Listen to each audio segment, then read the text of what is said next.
Itu apa sih beda antara merek dengan paten? Karena banyak sekali ya yang keliru menyebutkan saya mau mematenkan merek saya, begitu ya. Rangemark. Assalamualaikum warahmatullahi wabarakatuh. Salam Sobat Rangemark dimanapun Anda berada. Ketemu lagi dengan kami Rangemark, kantor konsultan haki terdaftar resmi di DJKI. Kami memiliki kantor pusat di kota Jakarta Selatan dan memiliki kantor cabang di kota Padang.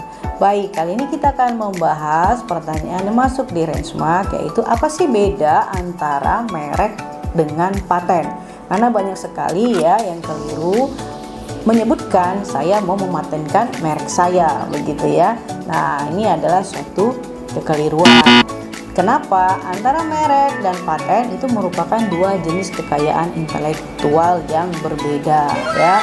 Undang-undang yang mengaturnya berbeda, objek yang dilindungi pun itu berbeda ya. Pihaknya pun juga berbeda ya, dalam hal ini subjeknya. Kalau merek itu adanya pemegang hak merek, kalau di paten adanya inventor dan pemegang hak paten ya.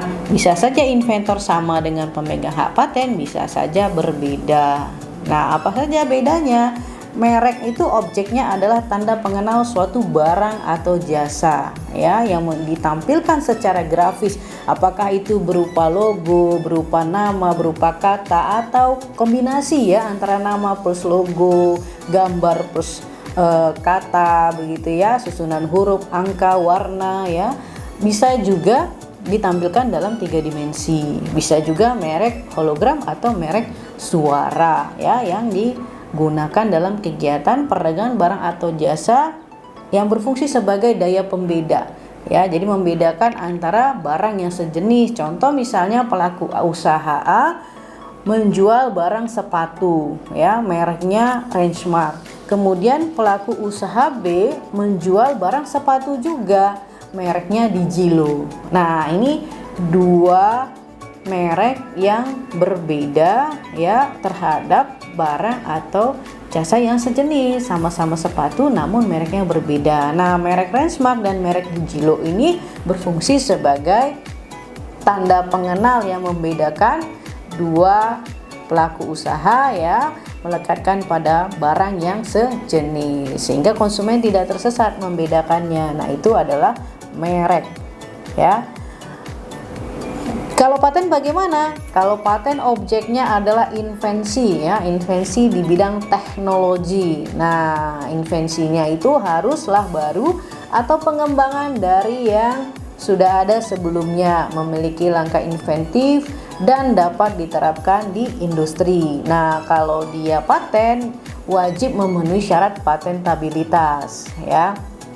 Apa contohnya? Misalnya yang paling kita sangat dekat dengan lingkungan kita adalah sebuah handphone yang dulu tidak bisa memiliki layar sentuh, sekarang sudah bisa memiliki layar sentuh ya. Nah, itu adalah invensi di bidang teknologi layar sentuh pada sebuah smartphone. Nah, ini masuk ke dalam paten. Jadi perlindungannya adalah invensi di bidang teknologi.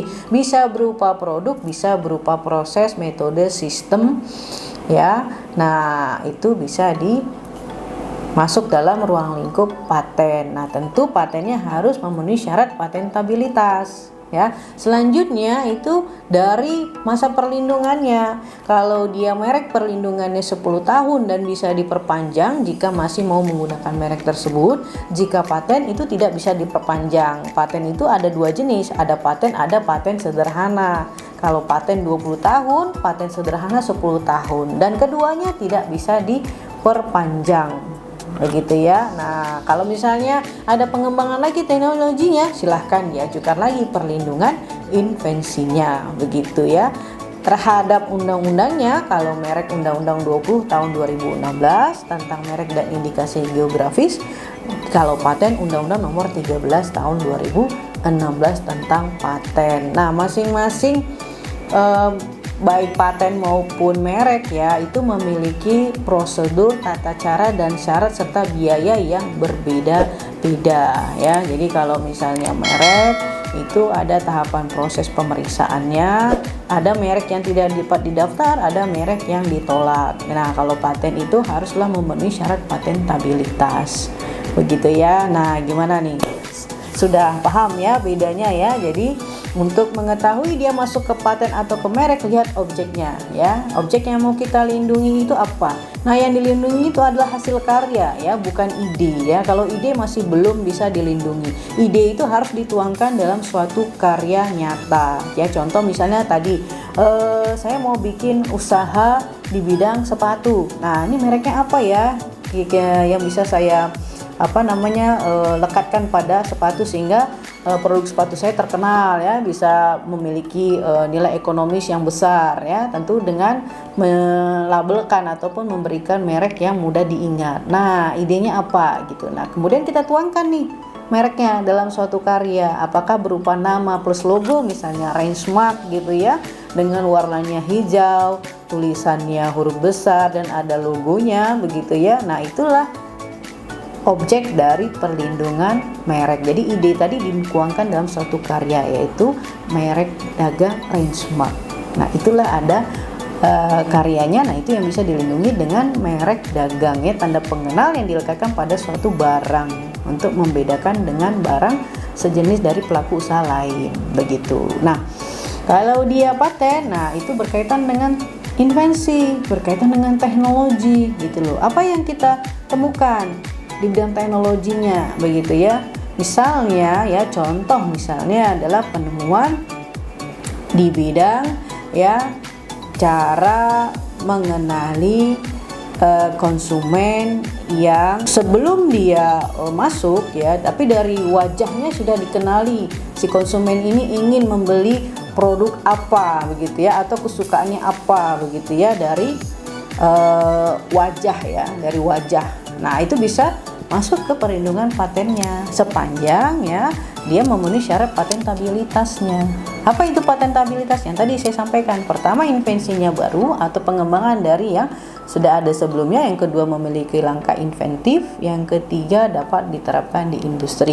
Ketiga ini harus terpenuhi ya, sehingga patennya bisa diberi. Begitu, demikian, semoga ini bermanfaat. Assalamualaikum warahmatullahi wabarakatuh.